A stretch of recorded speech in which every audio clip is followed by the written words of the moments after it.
There you are. Hi. Hi, how are you?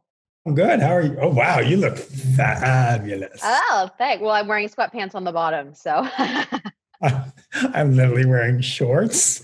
No, I mean, this is the world that we're living in now. It really is so bizarre. It's kind of great, but at the same time, it's just like it's bizarre.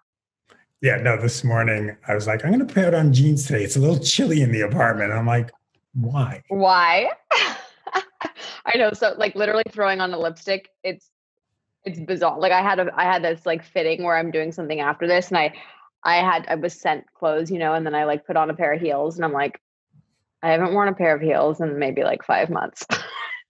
How are you coping in quarantine? How are you surviving? It's it's been like it has its ups and downs. It's been an emotional roller coaster. It's like pivoting and finding ways to stay creative and stay sane and be grateful and be thankful and get out of the city in ways to try to breathe. But it's been the best period for deep self-reflection, and I'm someone who doesn't shy away from that. So it's been kind of a great excuse to use that time to, I guess, better yourself in a sense, and really kind of like look inward. And it's been pretty eye-opening in that regard.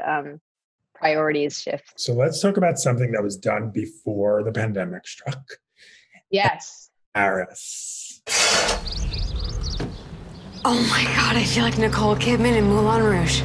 By the way, seems crazy that it would come out now at a time when we're not able to go somewhere like Paris, right? It's like, as an American in Paris, that's an absurd idea.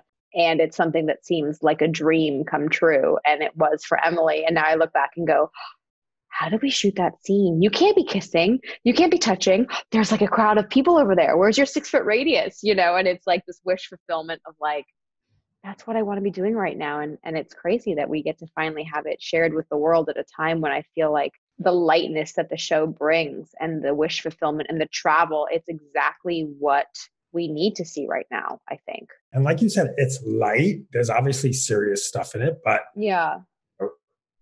here it's aspirational. I mean, who doesn't want to get a job offer in Paris and just go? Right. I know. Exactly. And that's something that I loved about when I read the pilot, and the pilot consisted of the first 2 episodes together.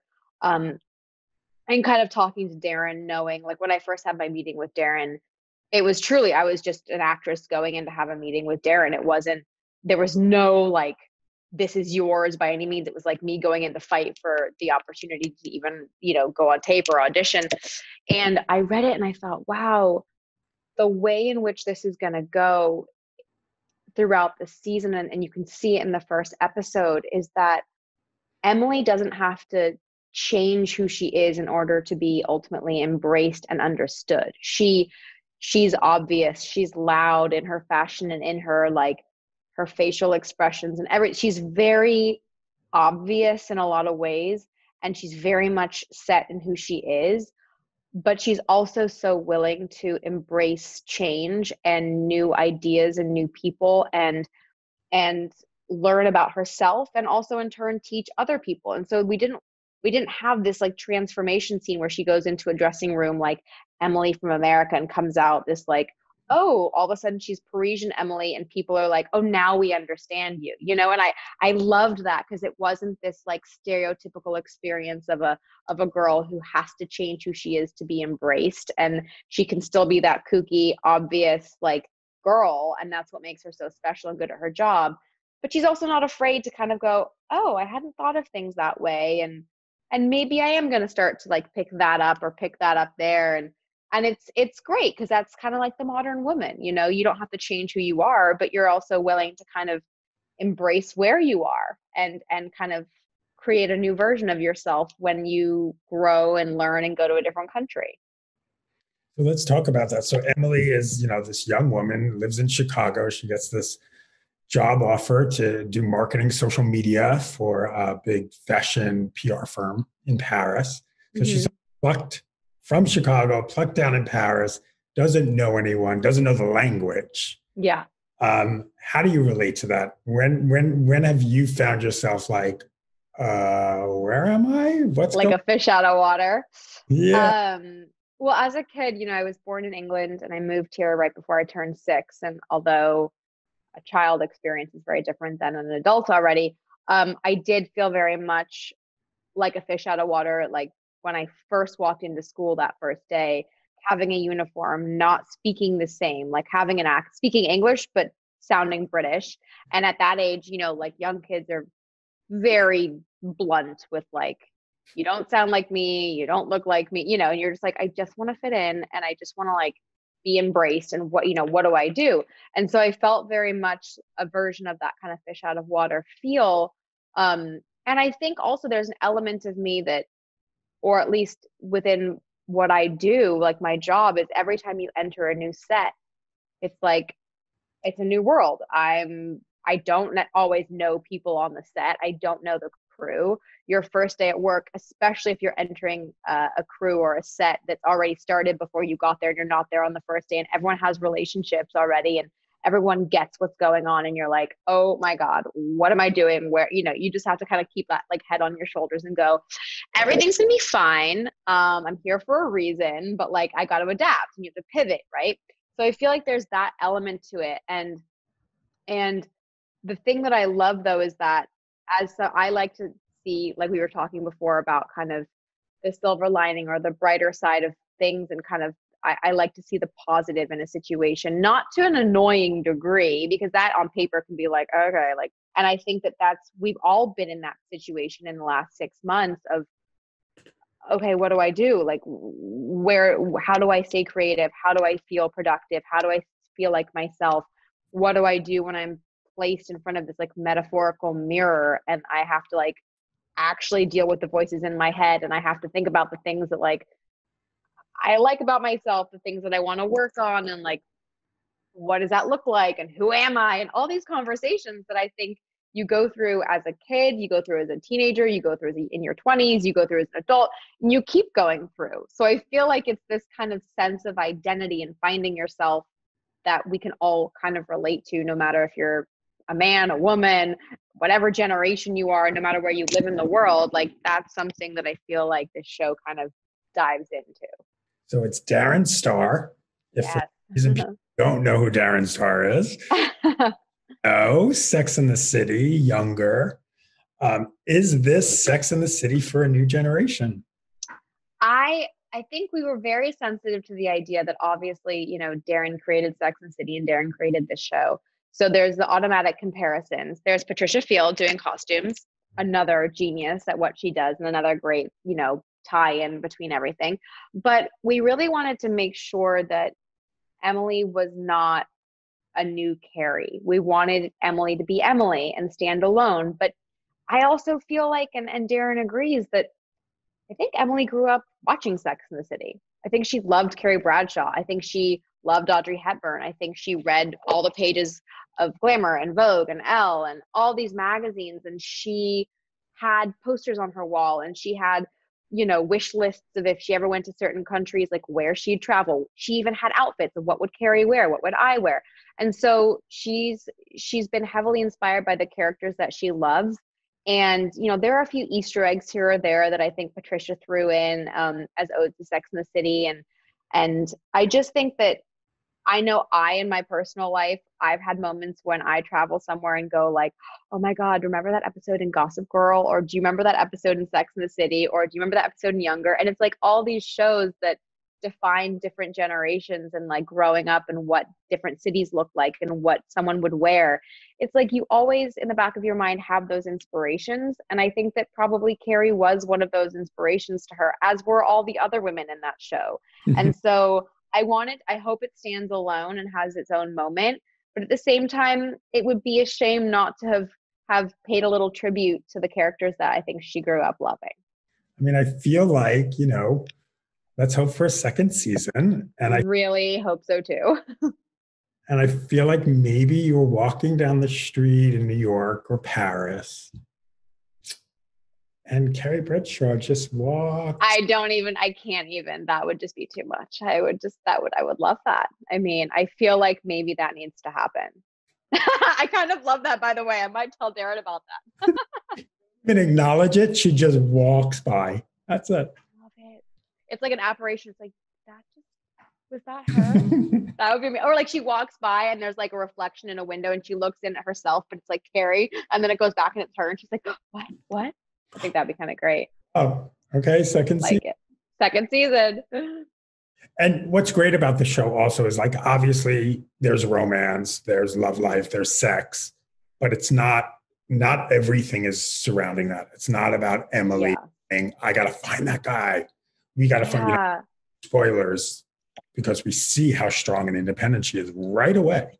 Yeah. And I love that. Thank you. I think that was also something that really struck home to me because it's Paris is all about romance. And I think it gets known as being about romance, but I think part of the journey for Emily is like a romance with herself, like falling in love with who you are as a person. And you can do that at home and you can do that in a new way in a new country.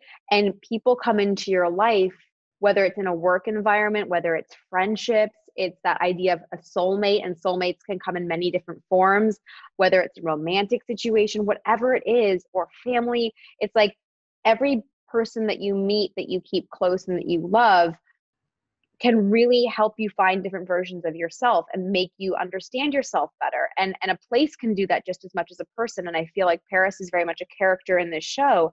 And of course we have to have, sex and romance in there, but I think it's only part of the journey of that Emily goes on to kind of like really deeply fall in love with herself and realize that she doesn't need another person romantically to fulfill her and to make her feel whole. But of course, part of that journey of finding yourself and like letting go and having fun and being a free spirit and that like amazing je ne sais quoi of Paris is through that. It just doesn't have to define her story, which I really liked and found to be quite different in terms of other things I'd seen that were like Parisian based. So let's talk about the diversity of the cast, because I just love that. And another time, we know this, and another time it would have been an all-white, straight cast in Paris. And here you have, obviously, faces of color, gender, sexual orientation. How important is that for you when you're going into a project now? Well, I think with my life specifically, I have such an array of friends and family and loved ones. I grew up without judgment. I grew up loving who I loved and having amazing people in my life that just were amazing people in my life. And I think that moving forward in projects that I'm a part of, it's so important to see representation for me and to be a part of something like this where everyone was just such a family, and there was no strategy. It was just everyone that was a part of the project is so meant for their roles. Everyone came in and just owned it. And I was so happy to be a part of such an amazing cast and crew. And I think moving forward, I'm so aware of representation, and I'm so excited to be telling more stories and be a part of so many more projects that have such an incredible cast of people. So let's talk about something fun. Really, yes. That wasn't fun, but you'll get what. Clothing, costume. I mean. I'm going to put you on the spot. What's your favorite Emily in Paris outfit? Oh my God. Okay. I mean, God, there were so many looks that Patricia showed me on the hanger, and I was like, "Woo, that's a lot." And then I put it on and was like, "Oh my God, it's so Emily." I think one of my favorite looks, just because it's something that I would probably never have all put together, and then you put it together and it's such a statement. And it's a shame because I wish every outfit had a whole episode to like live and breathe, because every frame like looked so amazing. But there's an outfit that I wear to Ralph's where we're eating like an American hamburger, the hamburger in Paris. And it's like, okay, it's black and white, black and pink sweater, but then it's like pink skirt, pink shoes, pink socks, pink jacket. It was like so much pink, and I love pink, but I was like, I'm like a walking neon pink, like Barbie of a set in a sense. And I loved it so much because I usually, or I have in the past, shied away from like too much color or too much print. And Patricia, it was like never enough, and if it was too much, she'd like add a belt to like color block it and you go, oh, that changed everything, So that outfit I really loved just because it was bold and it was something that I felt was very Emily and encouraged me to kind of get out of my comfort zone in a sense. But my favorite outfit where I think favorite outfit paired with like a favorite memory of, oh my God, I can't believe I'm here, is the Paris Opera House scene where it was an ode to Audrey Hepburn, because again, I feel like that's someone that Emily just grew up admiring and having posters on our wall. And she's like, oh my God, when I travel to Rome, I want to have a Roman holiday. And when I go to Paris, and so when she was when we got to be in the Paris Opera House and close it down for the night, and I'm running around and up the stairs looking at the stage, and I'm dressed the way that I'm dressed, and I'm going, this is surreal. This is crazy that I get to do this. And I get to do it dressed like this. And then basically in between takes, I'm wearing slippers and I'm running around in slippers, in like hotel slippers, and this gown and my hair with the tiara. And I'm going like, I mean, what is life? This is just absurd. And I had to pinch myself. So I feel like they were kind of like different spectrums of Emily, more demure Parisian-y, dressed up, and then the like, I'm bold and I'm proud and I'm obvious side of her, which I loved. And then coming up, Mank. Let's talk about that. Tell us about it. Tell all the listeners, what should they know about this movie? Well, there's not too much that I'm at liberty to talk about. It's called Mank, and David Fincher directed it. And it's starring Gary Oldman and Amanda Seyfried and myself and an incredible cast of actors. And it's based in old Hollywood, and it's about Herman Mankiewicz, who wrote Citizen Kane. And that's really kind of all I can say. The first images were just released, and it's yes, in black and white and stunning.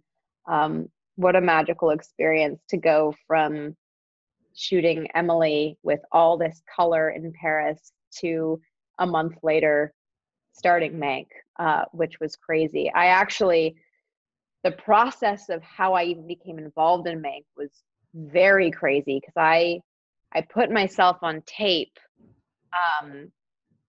the week before I left for Paris, sent the tape in, got on a plane, got to Paris, was in the middle of filming, and I'm 9 hours ahead of LA there, and then did a Zoom session with David Fincher. Then I found out that I got it, and then during filming, in Emily, I'm in every scene, right? So there's no days off. But I flew back to LA for 24-hour periods only, twice while I was filming. I was in the air longer than I was on the ground, I think. I'd fly like on a Friday or Saturday morning, get to LA Saturday morning, go to rehearsals all of Saturday, Sunday morning, get back on a plane, fly through the night, get off the plane, sleep for like 4 hours, and go into work at 5 a.m. So it was the craziest experience, but it was like, you have to do it. And I'm like, okay, I'll go from Emily in Paris to Lily in LA, and I'll get off the plane zonked out of my mind. At least I got to sleep the whole flight, but then go into rehearsals with David and some of the cast, and then jump back on the plane. And it's just it was a crazy whirlwind, but I got to do both. And then quarantine hit, and it was like, oh my God, it's like, I got my fair share of kind of running all over the place before it happened. I can't even imagine what I would regret not having taken those shots and those chances. So I think Mank closed down like finished mere days before quarantine. And for Emily, I was doing ADR from my closet for Emily, and I did some ADR for Mank in quarantine as well. So they all kind of finished and wrapped up while we were going through this. So I feel really lucky that it didn't get put on hold or something. It was crazy timing. That's pretty incredible. When will you feel comfortable going back to a set? What are you looking for? So I've gone back to a set to do campaign work for a photo shoot, and everyone had to be tested before. There's rigorous paperwork. Before you go in, there's temperature checks. there's everyone's wearing masks and shields. There's like someone who is hired just to walk around making sure that everything happens correctly. There's desanitation. There's sanitation like sprays that are going off every however many minutes, and there's sanitary stations. And I mean, there were shields around hair, makeup, wardrobe. It's strange because I'm such a personable person and I love the camaraderie element of what we do. But I really respect the rigorous process of figuring out what the new normal will be until there's, whether it's a vaccine or, a way that everyone is universally going to go back to some form of a normal at work. But I feel like what I've been a part of so far and the amount of testing needed and the proof of everything that you're doing and kind of not traveling and not doing, I feel like I have been a part of sets where they've done it really well and I have felt very safe. And I know that a lot of my friends have started to go back to work and productions are starting again. So I think that everyone's finding what that is. I won't be putting myself in a situation where I don't feel like they've taken the proper time and etiquette to figure that out. But so far, I feel like I've been a part of it a couple times that have felt good and felt right. And I felt really safe. So I think it's just, as we know, like watching the news, things are changing every day and places are opening up and then closing. And then they're like, okay, so now it's at this capacity and there's this. And I just, at the beginning, I didn't want to feel like a test dummy. Like I want to kind of watch it progress and see what sticks and how it's working and what's happening. And I can only control how safe I feel and what I do, and wearing a mask and getting tested and staying clean and staying home when I need to. And this press tour is very strange. I mean, it was going to be like a worldwide press tour with lots of traveling and getting to see the cast and being with my friends that we take on the road and get to do and collaborate with. But it's different and it's different because everyone's being safe. And I miss elements of what was, but I'm really grateful to get to still do it in the way that is, and it's a constantly evolving process right now. So I'm just staying as kind of as smart as I can be, I think. And if everyone just stays as smart as they can be, hopefully we'll hit that, whatever the new normal is sooner rather than later. So how many cities were you supposed to go on for this? I don't even know. I just know that it was supposed to be a lot. I feel like it was supposed to be a lot of air flying time, which I'm not complaining about being home. I mean, as someone who's usually always away, it's been really nice to actually nest and be at home. But I don't know. I do know that in the picking of specific looks and outfits for whatever press is happening, it's a lot of tops and a lot of pajama bottoms and very weird, and there's no shoes, so it's like all about the earrings now. It's just funny. It's like the things you don't actually think about when you're just kind of like, oh yeah, I like used to wear this, or I used to have to think about this, or now we can actually schedule a lot more because it's all from home and it's in a computer, and it's just strange, but like I said, I'm very grateful to get to still do what we can, and everyone's having to pivot. It doesn't matter what industry you're in, everyone's pivoting. And I think it's a time that I've taken really for self-reflection and prioritizing and figuring out who I am when stripped of being able to see certain people and do certain things that I love and certain distractions and going out and like all these things. You're faced with that metaphorical mirror and you're kind of like, who am I and what do I want to accomplish and what do I want to be a part of moving forward and what's important to me and how have I learned about myself and different things going on in the world through this period, and not letting like shame or embarrassment of things maybe you weren't as aware of before prohibit you from learning more, And so I think it's been a really important time for that. So who are you, Lily Collins? Oh God. Well, I'm somebody who I love what I do, but I've never let what I do define who I am. And I think that as I've gotten older, I do express myself through my work and my creativity. But I really pride myself on like the friends and the loved ones that I've surrounded myself with. And it's been a really great time for me to stay connected to those people. And I'm a very introspective person. I love learning about humanity and the human mind and emotions and why we are the way that we are and why we think the way we think. And I've used this time to like listen to a lot of podcasts and read a lot of books and just do like a lot of soul searching. I'm just someone who loves that. I think it's self-care at this time right now and understanding ourselves better and realizing the inner workings of who we are is a way to kind of like stay sane and stay centered and figure out the next way that you can be creative. So it's been about like getting out and breathing and being in nature more. And that's who I was as a kid growing up in the English countryside. I was like outside a lot.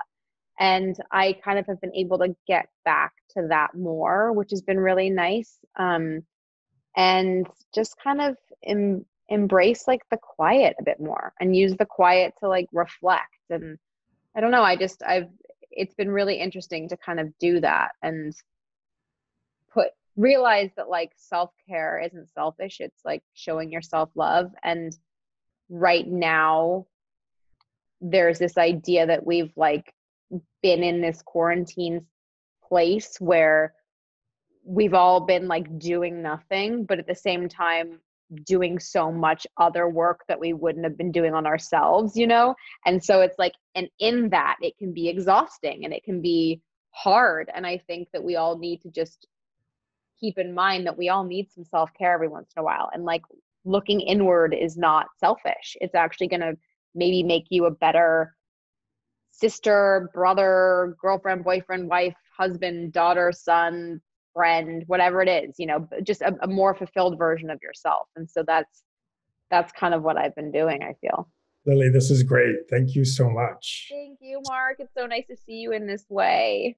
I know, same here. And hopefully we'll see each other in person, but so stay safe, stay positive and all that stuff that you're doing. And I always love talking to you. It's so nice. Awesome. Same here. Thanks, Mark. Bye.